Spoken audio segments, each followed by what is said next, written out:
Thank you very much. Thank you. Good evening. I'm Jack D. Welcome to The Apprentice. You're fired. And after last night's controversial shake-up, Lord Sugar had some welcome news for the candidates. We're actually going to go back to boys versus girls. I think the fact that we got rid of Brett because he's bald, that's good. Yeah, that's right. Have a go at the slapheads. Let's see how that plays with Claude. Now, this week we had a shampoo advertising task, and the candidates were given the chance to express their unconstrained creativity. The guy was standing in a bucket in his pants. It looked absolutely amazing. We was all buzzing off it. We're rotating like a kebab, Ruth. What about Manly Moist? Oh. And Brett finally discussed his Hollywood career. As director, it's not a part that I've really played within the film industry. Hey, hang on, didn't you direct? Oh no, it was Tarantino, my bad. Well, joining me to provide added bounce and extra body as we look back at tonight's task, our CEO of advertising agency McCann London, Zaid Al-Zaidi, journalist and broadcaster Grace Dent, and as always, comedian Ramesh Ranganathan. Welcome to You're Fired.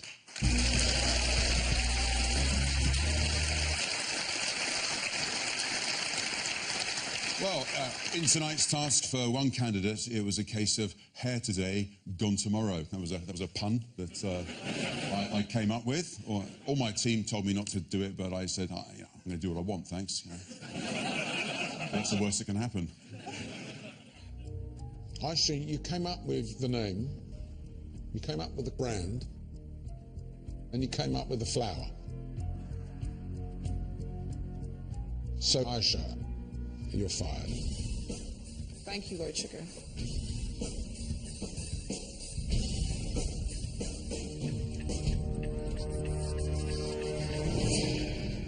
Ladies and gentlemen, please welcome Aisha Kasim.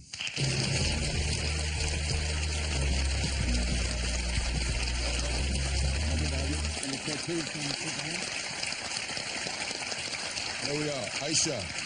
Very big welcome to You're Fired. Lovely to have you here. Your hair is different from it was on the show. Yes, I decided to change it up. And why not? It was a kind of a hair-themed show. It looks fantastic. What product did you use to make it? Can I ask? Do you want to? Is it a secret? That's what yeah. Well, you're already in the hair care business, so you must have thought this was a perfect task for you. You must have you're in a comfort zone now, aren't you? Well, yes and no. I did feel like I needed to put myself forward just because obviously it is a hair task, but at the same time, I'm not an advertising guru. My forte is ideas and spotting hot products and what's going to work. So that's more kind of my angle. Well, sadly, as we know, Desert Secrets didn't go down too well with Lord Sugar, but let's have a look at what specifically went wrong for you with this task. A lot of people are saying that you didn't do a good job. There was a bit of a dictatorship going on. I just want to say, if anybody is not productive in this team, they'll be coming into the boardroom with me. I don't care. Does I should not respect your opinion? Well, as a group, no. You came up with the name Secrets of the Desert. Can you explain the idea behind Secret Desert? Because I'm not totally it's a secret. We've decided to go for Desert Secrets. None of us agree with it. I don't need comments like that. The advertising campaign was no good. What's your secret? Desert Secret Shampoo. Could it be considered boring? And you came up with the flower. I quite like it of having an outline of a cactus flower. You won't know what the cactus flower. This looks like someone sneezed with a raspberry in their mouth. You were project manager of a disaster. I mean, apart from that, I thought it went pretty well.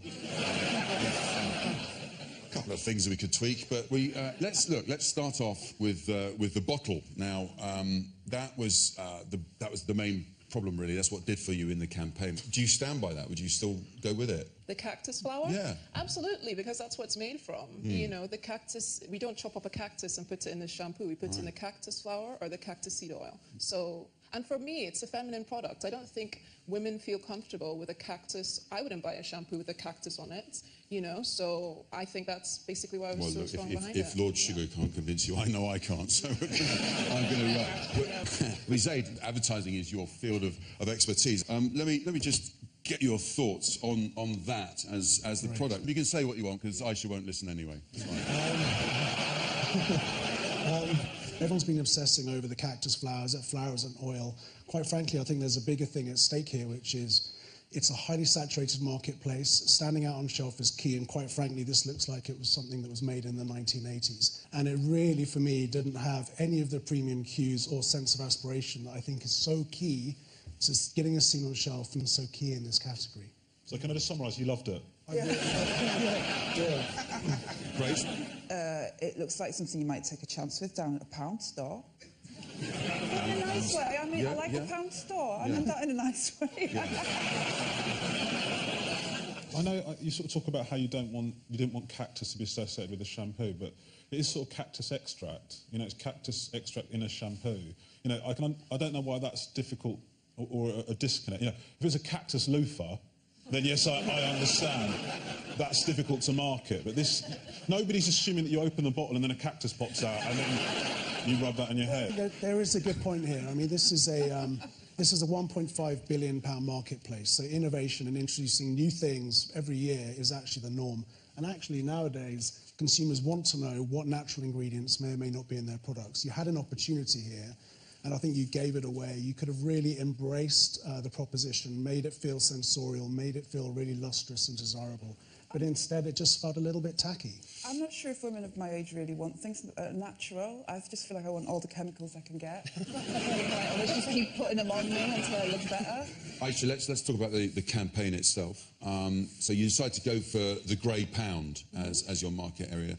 Zaid was choosing that market, the 45 plus. Was that in itself, that wasn't a bad idea, was it?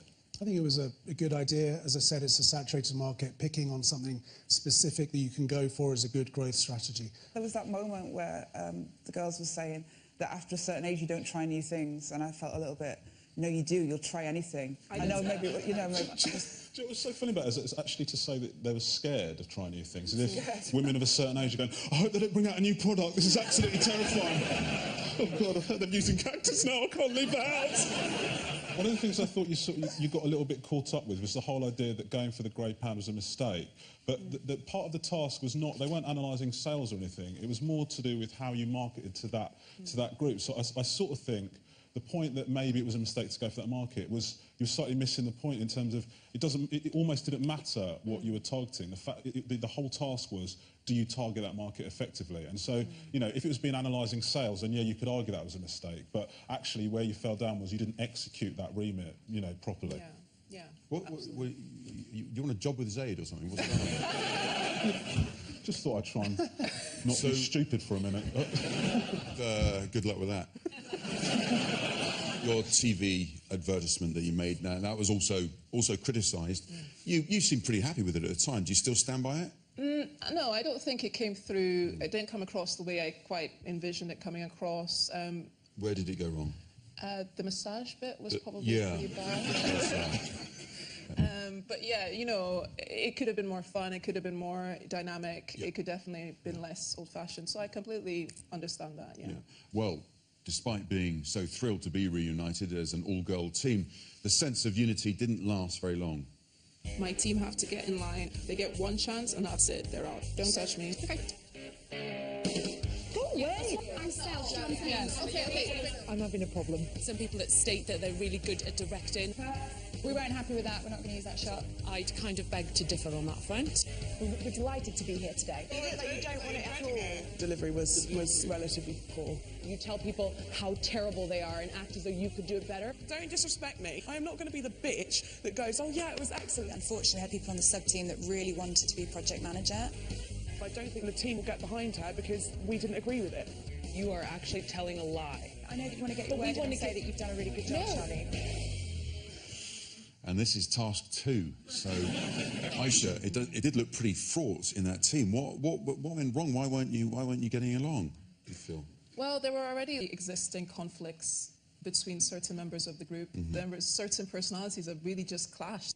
Grace, when you were watching that, all the girls around, were you just putting your hair out thinking, come on, girls, you're letting us down here? I think that there's a lot of very, you know, big, strong women there who, you know, have trained themselves to get heard by saying exactly what they think and, you know, cutting straight to the point. And when you put women like that all together, it does go a bit like that, because women don't get to work in big teams like that with just all female energy that often, whereas the men do. The men do all the time. So I do understand how that happens.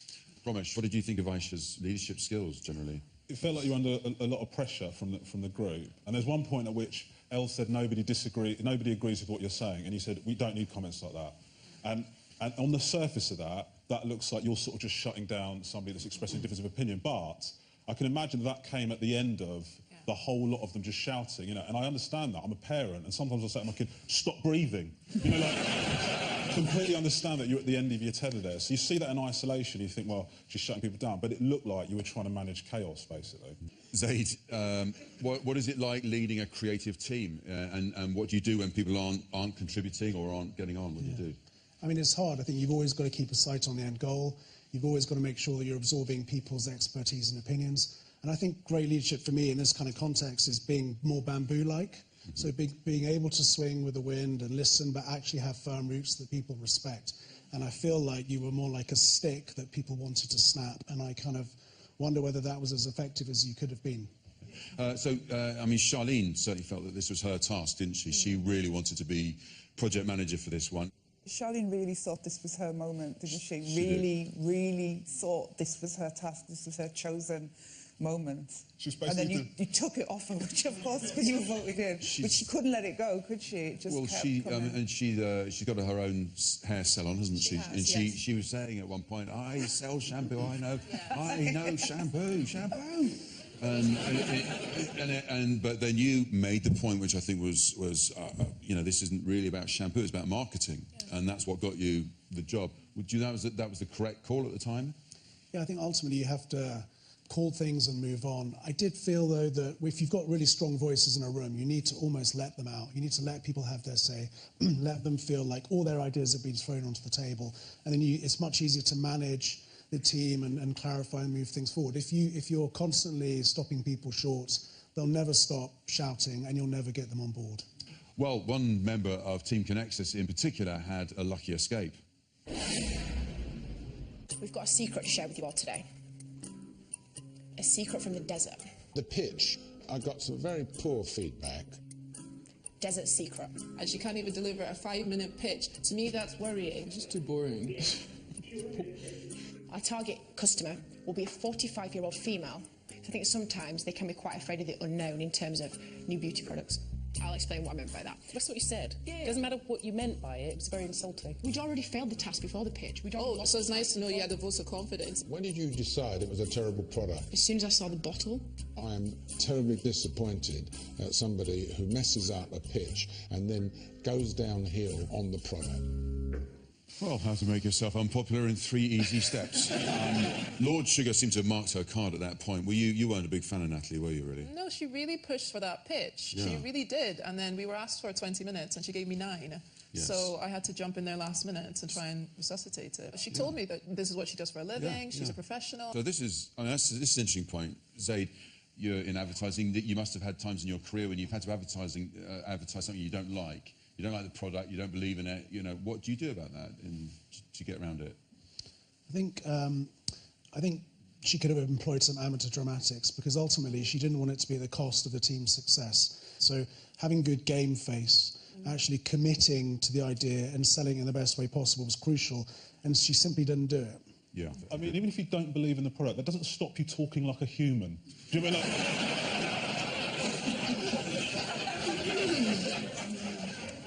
It's your birthday. I've got you a present. It's a birthday present. Do you mean like... It was weird. So Aisha, the other person you brought into the boardroom, was Varna, and Lord Sugar thought that was a poor decision. Why did you do it? I think the issue was the advert. You know, I should have maybe brought Selena in because she actually wrote and directed the whole thing. So I think that's what he was saying is quite old-fashioned. And, you know, in hindsight, I should have brought Selena back, yeah. Should have brought Selena back. What do we think of Varna so far? What are your thoughts? It was a mistake to bring Varna in because she's definitely got something about her. There's something very sparky and fiery and authoritative about her. Even if she's not making any sense, I kind of believe her. She's one of those people where... I mean, for me, I'm fuming about Natalie because I think she should be sitting here tonight. So, the girls' team, Cactus, had trouble connecting, but it was a different story over on Team Versatile. Right, Congratulations, man. That's really That looks smart. That's cool. That looks quality. Just, that doesn't look too bad. I think it looks better than not too bad. Yes! That is the one, Sam. Fabulous. It's fantastic, just like the tint. I've literally got my mouth open and it's so good. So good. In all the years that I have run this task in this boardroom, this has got to be one of the best. That's the best one ever. Did I not say that? Well, they were very pleased with themselves, weren't they? Mind you, amazing what can be achieved when you're not consumed by bitter infighting. Well, we've got, I've got the bottle there. There we are, the bottle of Western. Did you see it close up on the night? Yes, I did, and you know, it's a great bottle. It looks great. It looks great. Zaid, I'm gonna pass it to you here. What did you think? Is your expert eye? I actually loved it. I mean, very masculine, premium looking, and quite unusual. And so for that reason, I think it was really good.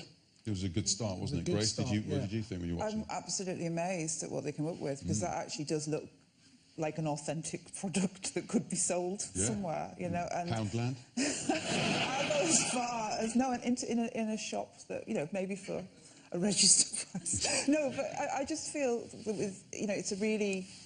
It's no mean feat to have pulled that off. When you saw the bottle the first time, do you think, well, our numbers are? You really knew? But then, to be fair, on the boys' team, they had 2 guys in professional marketing and advertising. Right. We didn't have anybody on our team. Well, they'd employed people to do that for them. Yeah. You mean, we didn't see any of that in the film. Okay, well, I'll take your word for it.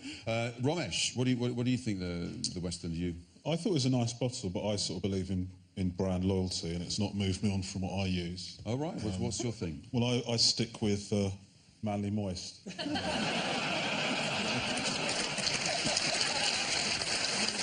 good. Of course, the real star of the campaign wasn't the shampoo, it was this man. He was great. I liked him. And I'm delighted to say he's been able to join us in the studio, so please welcome Tom Nielsen. Oh, yes, Tom. Tom, you right?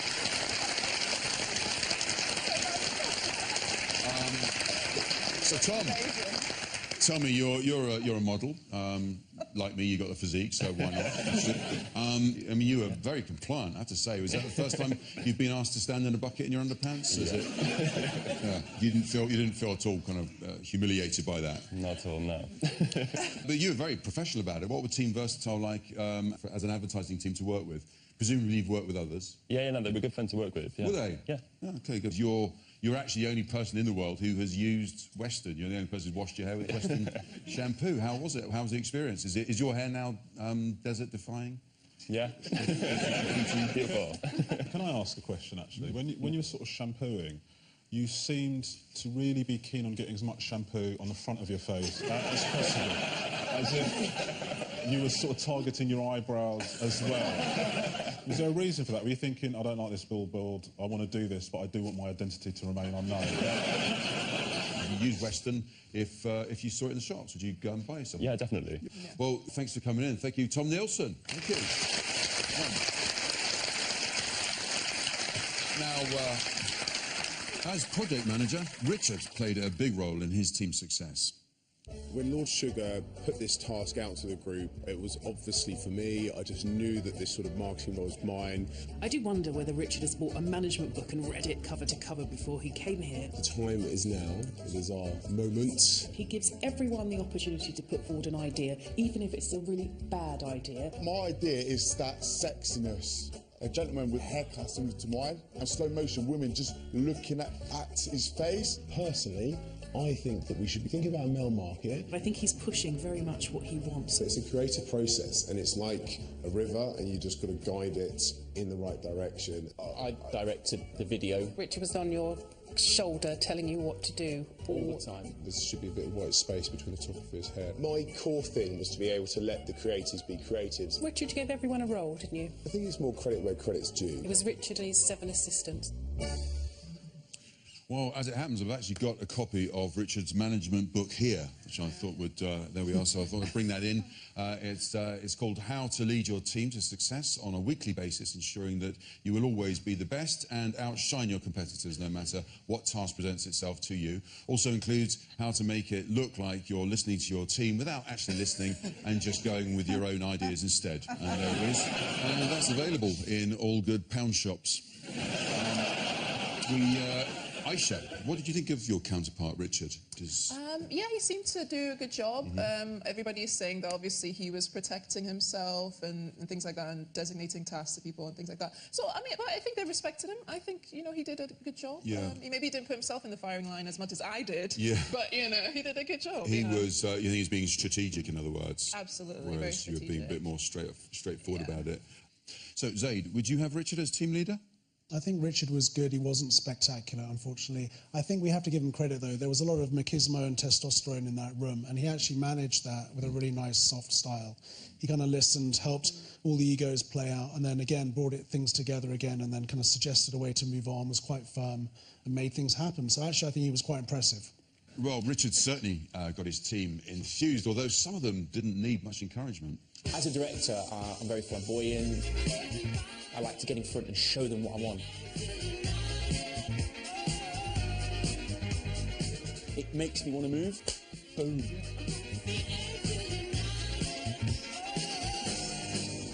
Yes, that is the one, Sam. Sorry, there is something about that tune. I can't keep still. Yeah, well, now, Aisha, you lived with David in a house for 2 weeks. What, was he like that all the time? Was he? Yeah, he's so hyper. He was rapping and, you know, dancing around and flirting with people. Basically getting on your nerves. He's a nice guy, is he, as well? Nice guy, I think he came across very well. Didn't seem very much of him in the first task, and suddenly he had the idea of the Western. I think it was his idea, and after that he blossomed, didn't he? Like well, you could call it blossomed. Yeah. What I thought was he became massively annoying because what happened was he was quite quiet in the first task, and then he sort of overreacted to the fact that he came up with the names. He's like, well, they chose my name Weston, which means that I'm king of all men. Do you know what I mean? It just sort of got really carried away with what it... No, dude, you happen to choose the name that they've gone with. Do you know what I mean? It doesn't mean that you're the ruler of all on this planet. He's a very sweet person that you'd want to be around. You know, I'd go on a beach holiday with him, Would you? but I wouldn't put him in charge of a business. Do you want his number? Yeah. Well, as you know, on Your File, we like to bring you unseen footage, and we did find evidence of a momentary lack of enthusiasm from Joseph. Look, you can feel, actually, it's really, really smooth, and it is like a bit of a moisturiser, because I've done it earlier, and when you do that and rub it in, it just blends in. Yeah. And it looks and smells lush. Mate, Gav, you smell it? Smells good. Joseph, you smell that? Yeah, I smelled it this morning. That's always been my motto. Why smell something twice? So, Aisha, sadly, Lord Sugar isn't going to invest in your business. Let's have a look at the advice that he's got for you. Aisha came across to me as someone who, you know, doesn't take prisoners, really. She's seemed a very strong leader, but it might have been her downfall, because you do also have to listen to what your team says from time to time. I needed the cactus plant on the bottle, and she just didn't get it. Advertising is very important for any business, really, and of course it's very expensive, and so you can hardly afford to be subtle. You really need to spell out very, very clearly what your product or your service is about, and I think, you know, in the case of Aisha, she needs to sign on to that in the future. So, Aisha, lots of positive stuff from Lord Sugar, definitely. I think he's on your side. And what's your business plan now? What are you up to? So we're just trying to get my hair products in multiple retailers and stores up and down the country, and obviously still selling the hair extensions and the wigs as well. That's fantastic. Presumably you've learnt a lot from this process, I think. Absolutely. I'm so glad I took part. Good. So it's time to find out whether we agree that Aisha was the right person to be fired tonight. So, Zaid, do you think Lord Sugar was right to get rid of Aisha at this point? I think he was. I'm seeing real modesty and humility meeting you, but actually, during the exercise itself, I thought you were a little bit too on the autocratic, and I think it was a fair decision because ultimately the mix was a monstrosity. Yeah, okay. It's a harsh Right. description. It was a harsh description, but no, that's Grace. Do you think I should have been fired, or you okay? No. It seems blatantly obvious to me that we had somebody very strong with lots of strong ideas that maybe under pressure didn't execute them in a perfect way, and somebody who sold the product down the river and slagged it all off and couldn't present. So you're saying Natalie should have gone? She's not here, is she? No. We'll keep you apart, don't worry. And go on then, Romesh, what do you think? Well, I think you were a victim of circumstance because you did have a difficult team to manage. But if we're talking about who was most responsible for the failure of this task, I think that Lord Sugar was right to fire you. And so to the audience vote, if you agree with Lord Sugar, hold up fired. If you don't, hold up hired.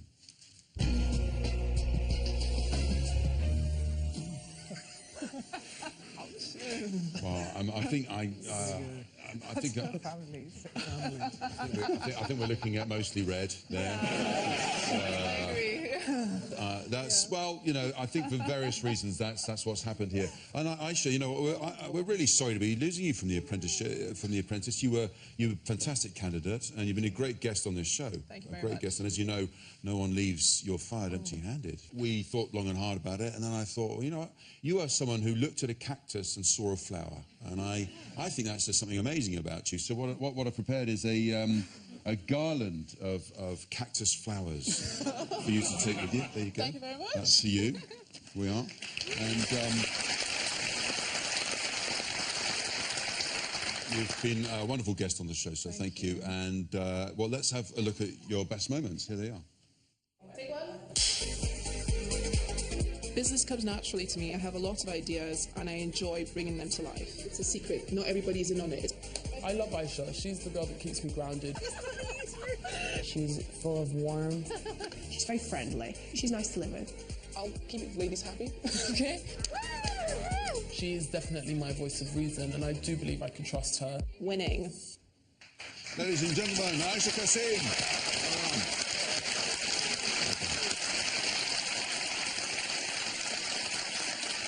Well, that's all for tonight.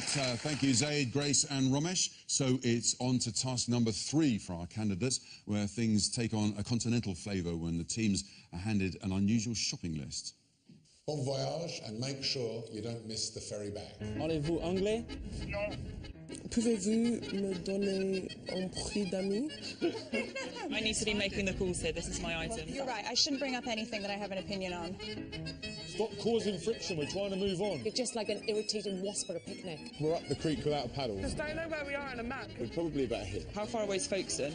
Listen, Brad, we've got no time. The ferry's going very shortly. I don't care, mate. You had the whole of overnight and all that time to think about what you were doing. Hindsight's a wonderful thing. Bloody boat. Go to bbc.co.uk/apprentice to watch exclusive clips, including the return of honest subtitles. We'll be back next Wednesday at 10 for more You're Fired, when the gloves will be off, as I'm joined by none other than the man himself, Claude Littner. Good night.